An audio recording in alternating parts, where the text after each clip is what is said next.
retour sur ce plateau pour la deuxième partie de cette émission, l'autre journal, une émission de votre journal Alternative. Nous sommes avec Ferdinand Haïté, il est le directeur de publication du journal Alternative, Isidore Kouanou, qui est le rédacteur en chef. Merci d'être là pour cette deuxième partie, Ferdinand.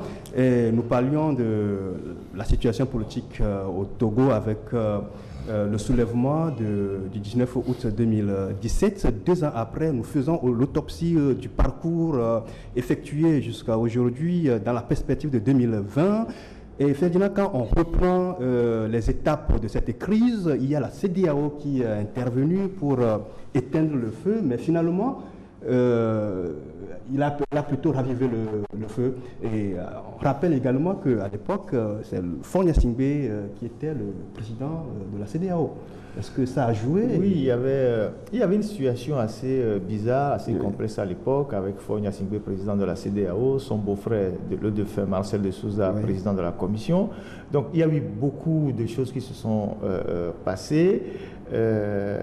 D'abord, on vient de parler de l'opposition, de ses incohérences, même la liste des revendications, et il y avait beaucoup de choses qui évoluaient, qu'on doit reprocher à cette opposition-là. Il n'y avait véritablement pas une alternative. Les gens étaient juste dans la coalition parce qu'il fallait être ensemble, c'était juste un conglomérat, il n'y avait pas un travail de fond. Et donc, à chaque fois que les gens se déplaçaient pour aller vers les chefs d'État, on sentait des incohérences dans la même délégation. Et après, la CEDEAO, je pense que le président Ghanéen avait commencé était le premier à commencer la médiation. Et puis ensuite, le Guinéen, à l'époque président de l'Union africaine, s'y est ajouté, Alpha Condé. Et nous étions, dès le départ, tous ceux qui avaient alerté aussi l'opposition sur éventuellement le rôle trouble d'Alpha Condé. Parce que, quoi qu'on dise, le Ghana, quoi qu'on puisse reprocher à Nana Akufo-Addo, est un pays démocratique. Et donc, les citoyens sont quand même à même de demander des comptes à leur chef d'État si ce qu'il fait dans le pays voisin n'est pas véritablement solide. Mais la Guinée, Alpha Condé faisait ce qu'il voulait. Et puis, il avait une ambition de faire un 3e mandat. Alors, quelqu'un qui a cette ambition-là, il ne pouvait pas venir ici l'interdire ici. On avait fait des analyses pour attirer l'attention de l'opposition, de faire attention à Alpha Condé. Beaucoup nous ont voué aux gémonies. Après, les faits nous ont donné raison. Maintenant, pour la CEDEAO dans l'ensemble, je pense qu'elle a abordé le sujet togolais avec la légèreté de 2005. Elle a continué dans la même veine. Peut-être qu'il y a des raisons que nous, on ignore. Mais ce que je sais personnellement, c'est que la CEDEAO a débloqué 500 millions sur le budget de la rubrique Conseil et paix pour les conflits, pour résoudre la crise du Togo, 1,5 milliard. Donc cet argent a été divisé en deux, 250 millions pour la délégation ghanéenne qui a été réceptionnée par, je crois, Kandapa, et puis 250 millions pour la Guinée. Et cette somme a été récupérée par le ministre Thibou Camara. Alors, c'est pour dire aussi que cette médiation était juteuse pour certains, parce que ces deux messieurs que je viens de citer, le premier qui est ami de Faure Gnassingbé depuis longtemps, je parle du Ghanéen, et le second qui était déjà impliqué dans les médiations au niveau de la Guinée, de la Gambie, où on soupçonnait déjà qu'il y avait des transactions financières avec Yahya Jammeh, et ces messieurs-là, ils ne voulaient que de l'argent. Ils talonnaient les gens ici pour que la CEDEAO libère vite l'argent. Et dès qu'ils ont pris les 250 millions, on ne sait pas s'ils les ont partagés avec leur chef d'État, ils ont fait le bordel ici. Et puis, et puis après, ils se sont débarrassés de la crise togolaise. Et donc, la CEDEAO n'a pas fait grand-chose. Il ne fallait pas aussi attendre grand-chose de la CEDEAO. Je pense que c'est les Togolais eux-mêmes qui devaient mettre tous ces acteurs-là devant les faits accomplis, comme ça a été fait au Burkina à un moment donné, où les Burkinabés ont dit non, nous ne voulons pas de négociations, ou nous ne voulons pas d'implication de l'extérieur, nous voulons que le problème soit réglé, parce que les gens, à ce moment-là, étaient en position de force. Mais au Togo, on a une sale tradition, dès qu'on soulève la population, dès qu'on fait un mouvement populaire, on soulève les gens, c'est comme vous jouez au football, et quelqu'un qui arrive à faire une action spectaculaire et toutes les tribunes, tout le monde s'éclate dans les tribunes, les gens crient son nom, il devient en même temps un fétiche sur le terrain, il dit que bon, c'est lui, c'est personne, si ce n'est pas lui, rien ne doit bouger, tous les ballons doivent passer par lui. Et on souffre de cette maladie au Togo où dès qu'il y a une action, certains pensent que, bon, certains forment déjà dans leurs rêves, leur gouvernement, il y a déjà autour d'eux des ministres, des chargés de mission, alors que l'objectif pour lequel il y a le soulèvement n'est même pas encore atteint. À partir de ce moment où on rentre dans les calculs, le jeu est automatiquement faussé. Et c'est ce qui s'est passé au Togo avec cette classe politique-là.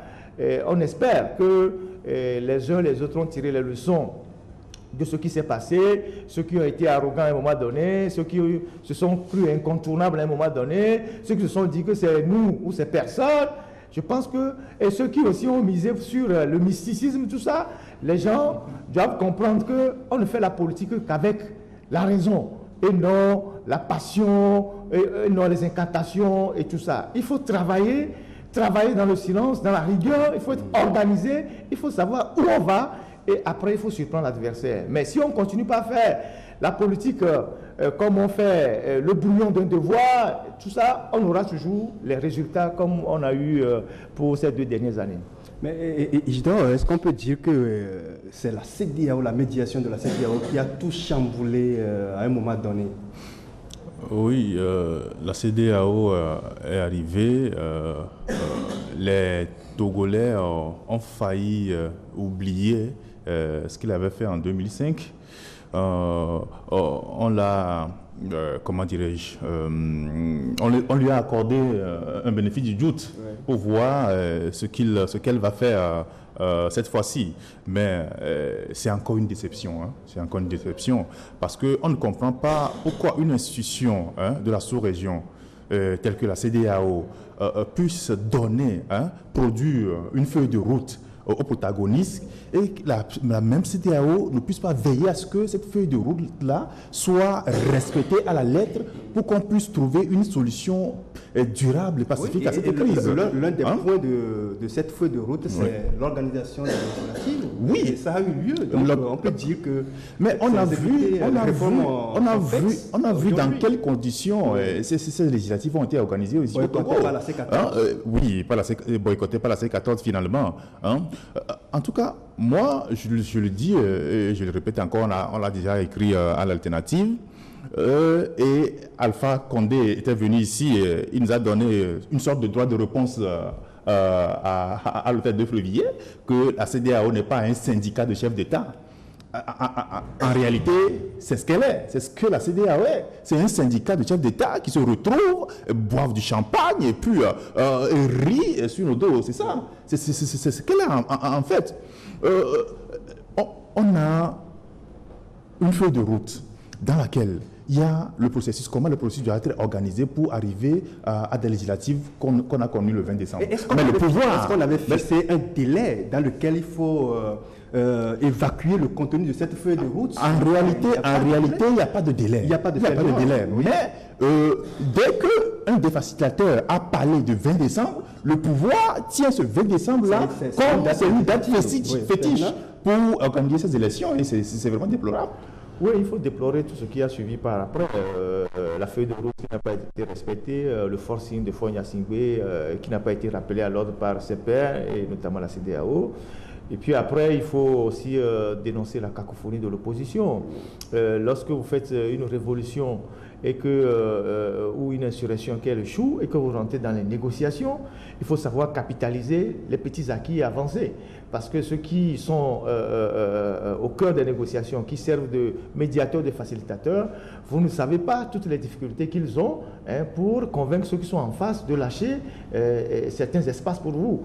Et ce qu'on a constaté, c'est que l'opposition s'est fondamentalement accrochée aux revendications, et puis ces revendications ont commencé par changer au fil du temps. Et après, on est rentré presque dans un langage d'activiste, quand des responsables politiques disent que oui, nous allons empêcher les élections par tous les moyens. Les responsables politiques ne parlent pas comme ça. Ça, c'est le langage des activistes. La preuve, on a fait les élections, les gens n'ont pas réussi à les empêcher. Et donc, je pense qu'il y a eu tout ça qui a manqué.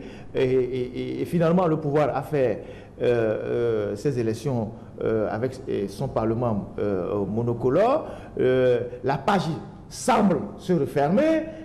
Chaque président est retourné à ses activités dans son pays, mais ce n'est qu'une manière de repousser le problème du Togo vers le futur. C'est-à-dire que tant que le problème dans ce pays ne sera pas définitivement résolu, à savoir régler les questions de l'alternance, régler les questions du processus démocratique, pour que le Togo soit un pays au nord des autres pays de la sous-région, il faut s'attendre à ce qu'un jour, dans ce pays, il y ait encore vraiment des mouvements, des mécontentements, parce que aucun peuple au monde ne peut continuellement accepter de subir le diktat d'un homme, d'une famille pendant 50 ans, et de continuer par contempler comme si ce peuple était frappé du syndrome de Stockholm. Vous voyez, donc, je pense que d'une manière ou d'une autre, le peuple étant décrit comme un ressort qui plie, mais qui ne rompt pas, le peuple va rebondir et on ne sait jamais. Le pire, ou bien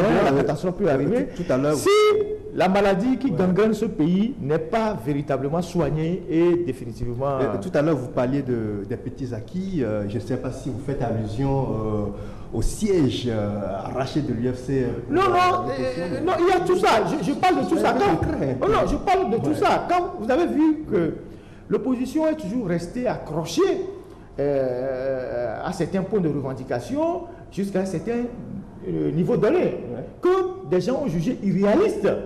Je ne sais pas si vous comprenez. C'est-à-dire qu'il faut que Faure signe sa démission, il faut que Faure annonce qu'il part en 2020, tout ça. Oui, c'est possible si le mouvement de rue était encore tellement fort et acculé, je ne sais pas, l'adversaire. Mais à partir du moment où vous êtes dans des négociations et que vous savez que, bon, aucun chef d'État ouvertement, dans ces discussions-là, ne dira, mais je suis pour que mon collègue écoute son mandat, parce que ce chef d'État aussi peut avoir peur que dans son pays, la même chose puisse lui arriver. Les gens ont préféré beaucoup plus dire à l'opposition togolaise, si vous savez très bien que le monsieur, il est impopulaire, son parti est impopulaire, mais changez de stratégie, luttez beaucoup plus pour les questions de transparence des élections, par exemple, que les élections passent sous le contrôle international, que la CENI passe sous le contrôle international, qu'il y ait des forces d'observation internationales, qu'il y ait ceci, que le fichier passe sous le contrôle international, et qu'on aille aux élections, et qu'à partir de ce moment-là, s'il est vraiment populaire dans le pays, on verra s'il est populaire. C'est aussi une manière de se débarrasser de l'adversaire. Mais vous savez que dans la C14, certains ont dit niet catégorique et que Faure doit dire catégoriquement qu'il part. Alors qu'en ce moment-là, il n'y avait plus, la C14 n'avait plus véritablement l'initiative. Les gens se sont essoufflés. Et que quand ils ont arrêté ils ont dit qu'ils renoncent aux manifestations en attendant, bon, ça a désorganisé la population.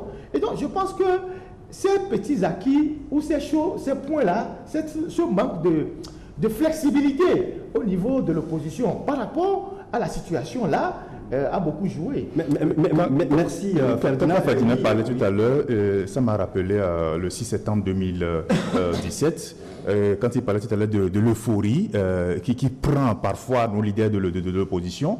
Vous vous rappelez cette déclaration sortie par l'ANC, parce que sur la déclaration, c'est l'ANC qui a la déclaration, lorsqu'il y avait eu le rassemblement à Décon, ce soir-là, on demandait à Faure Gnassingbé de venir négocier dans la rue sur le champ son départ.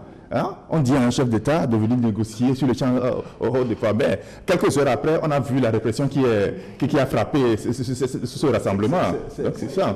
Oui, c'est un discours Ferdinand qui... Je voulais ajouter aussi un point important qui a peut-être aussi déçu certains chefs d'État vis-à-vis de l'opposition. C'est cette histoire du dernier siège de l'UFC qu'on voulait prendre et donner à la C14, sur lequel les gens se sont véritablement bagarrés. Vous faites allusion à la CENI. Oui, c'est ça, c'est ce que je dis, puisque à un moment donné des négociations, la C14 était dans la logique d'aller aux élections, on n'était plus dans la logique de démission, transition, tout ça. Et donc, cette affaire aussi a laissé des traces, parce que lorsqu'il y avait eu la pression sur l'UFC de retirer son dernier élément qui est à la CENI, Jikri s'en est opposé catégoriquement. Bouhari a envoyé son ministre des Affaires étrangères ici, qui est passé par la Guinée avant d'arriver au Togo. Il y avait une pression terrible sur Faure Gnassingbé. Certains chefs d'État amis de Jikri l'ont appelé, il a refusé de leur parler. Et donc, Faure Gnassingbé, qui était sous pression du Nigeria parce que le ministre des Affaires étrangères était là, était là, il voulait repartir à Abuja avec une décision sur ce point-là, parce que l'opposition avait dit, si on nous prend ce siège-là, nous allons siéger à la CENI et on va aller aux élections. Alors les chefs d'État se sont engagés, et donc Faure Gnassingbé s'est déplacé de son palais pour aller chez Jean-Christ à la maison à Noukafou, pour le supplier pendant 2 heures de retirer son dernier élément à la CENI. Vous savez que Jean-Christ, il est très têtu, il n'a pas voulu, ils se sont vraiment... mais ça a été terrible, jusqu'à ce que, à un moment donné, bon, je ne sais pas sur la base de quelle promesse, Jean-Christ a finalement accepté de retirer le monsieur de la CENI. Et la décision a été prise, et ça a été transmis au ministre des Affaires étrangères du Nigeria, qui est parti informer Buhari. Et donc, par la suite, l'opposition a dit, on ne siège pas. Et ça n'a pas été du tout compris par un certain nombre de chefs d'État. Je finis sur cette lancée en disant que le pouvoir ne voulait pas que l'opposition aille à ces élections. Et il y a des informations qui échappaient à l'opposition. Et notre opposition, c'est aussi l'une de ses faiblesses. Et puis, elle n'a pas l'humilité parfois d'écouter les gens, de savoir, de se demander, mais ce qu'on dit là, où est-ce qu'on l'a appris, où est-ce qu'on le sait, tout ça. Vous savez qu'avant les élections, le pouvoir a fait un sondage, a fait venir ici des instituts de France, d'autres pays pour faire 3 sondages sur les législatives. Et tous ces 3 sondages-là ont démontré à Faure Gnassingbé, c'était des trucs discrets, que les législatives, dans les conditions que la CEDEAO et que l'opposition réclamaient, que la C14 aille à ces législatives à rang dispersé, ou qu'elle aille de façon organisée, unie, n'aura même pas 15 sièges. Et ça lui a été démontré, et tous les 3 sondages donnaient les chiffres à quelques variantes près. Et donc c'est sur cette base-là qu'ils ont dit, on va le pousser à boycotter les élections pour avoir notre Parlement et faire nos réformes. Et donc c'était, je ne sais pas si l'opposition à ce moment-là avait ces informations-là pour savoir comment contrer ce plan-là. Je ne sais pas si vous comprenez, parce que ces gens savaient très bien qu'en allant aux élections avec la C14, unis comme les unis, ils perdaient tous les sièges. Toujours dans la perspective de 2020, on ne va pas s'attarder sur ce que reste de la C14 qui aujourd'hui finalement être en lambeaux. Les élections municipales du 30 juin dernier, comme vous l'avez dit tout à l'heure, c'était un fiasco parce qu'on voit le score hitlérien que le système a fait. Donc aujourd'hui, tous les regards portent vers le 2020, la présidentielle de 2020. Mais faudra-t-il aller avec cette CENI que nous voyons aujourd'hui, où l'opposition, ou arriver à un moment, est-ce qu'on va réorganiser cette institution-là, ou bien il y aura d'autres revendications qui feront fléchir le pouvoir? Bon, on ne sait pas. Ce qu'on sait, c'est que là où nous sommes, à l'heure où nous sommes, le pouvoir est en train de préparer 2020 très activement, pendant que l'opposition se cantonne sur les municipales, avec les partiels qu'on a organisés. Il y a certains partis qui font la tournée, font de pré-campagne déjà sur le terrain, au niveau de l'opposition. Oui, mais comment est-ce qu'ils ont le volant en main pour pouvoir prétendre obtenir quelque chose en 2020, puisque en amont, ça n'avait pas été préparé comme cela se doit. Aujourd'hui, UNI s'assure aujourd'hui que 2020 sera... C'est acquis. Oui, c'est acquis pour elle. Ferdinand, 2020, c'est bientôt entre la rue et l'électoralisme. Que reste à faire pour l'opposition?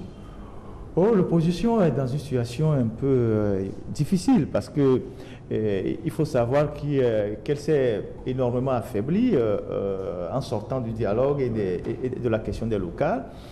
Il faut aussi préciser que les locales ont été une vaste entreprise de fraude.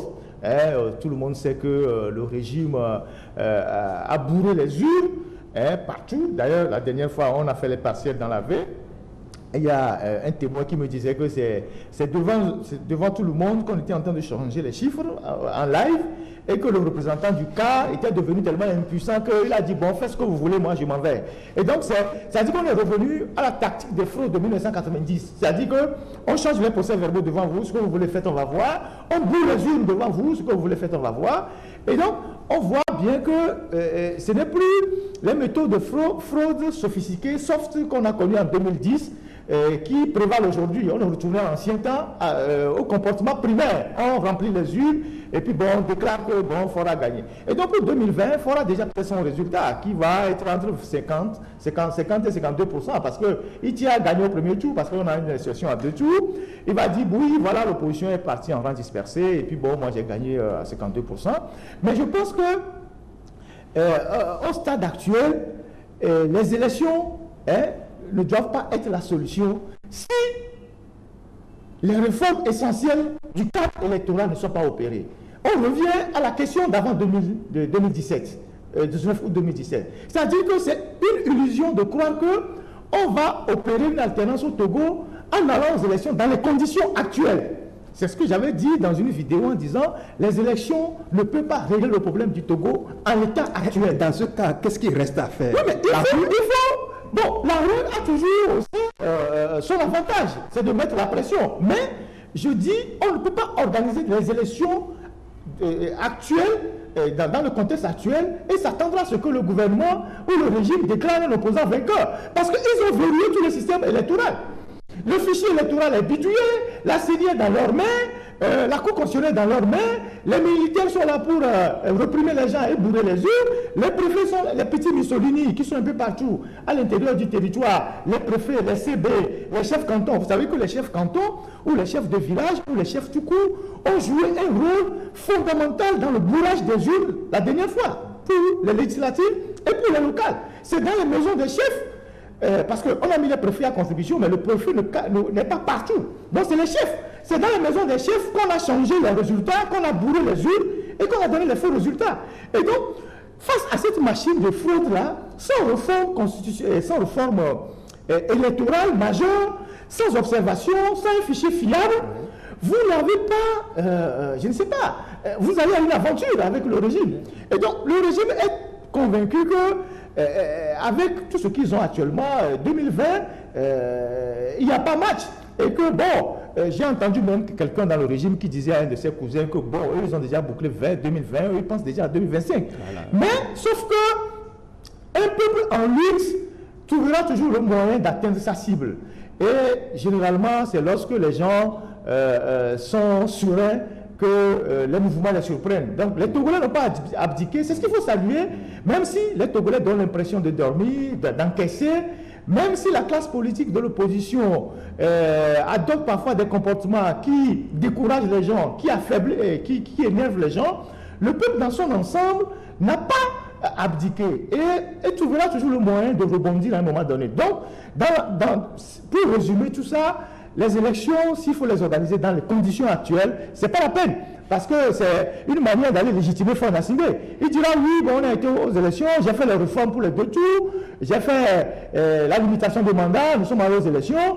Les leaders de l'opposition, ils étaient 15 leaders contre moi seul. Moi, j'ai gagné et puis bon, je suis président à 51%. Donc c'est ce qui va se passer.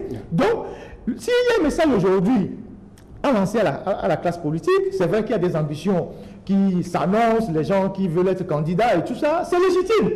Quand on veut avoir de l'ambition pour son pays, on ne peut pas dire non, tel ne doit pas être candidat, c'est légitime que tout le monde se prononce. Maintenant, il faut que l'ensemble de ces hommes politiques de l'opposition puissent s'asseoir et essayer de discuter, de laisser de côté les petites histoires de personnes pour dire comment est-ce que nous allons faire la pression, le lobbying, pour que d'ici les 4 prochains mois, il puisse y avoir des réformes essentielles si nous croyons à la solution des élections. Ouais, mais si on ne croit pas à la solution des élections, bon, il faut aller. Merci Ferdinand. Jusque-là, il faut trouver des passerelles pour arriver à cette convergence de point de vue. Nous marquons une pause et on va aborder la dernière partie dans quelques instants. On va parler de cette décision du ministère de la Sécurité et du Transport d'introduire le permis de conduire pour les motocyclistes. À tout à l'heure.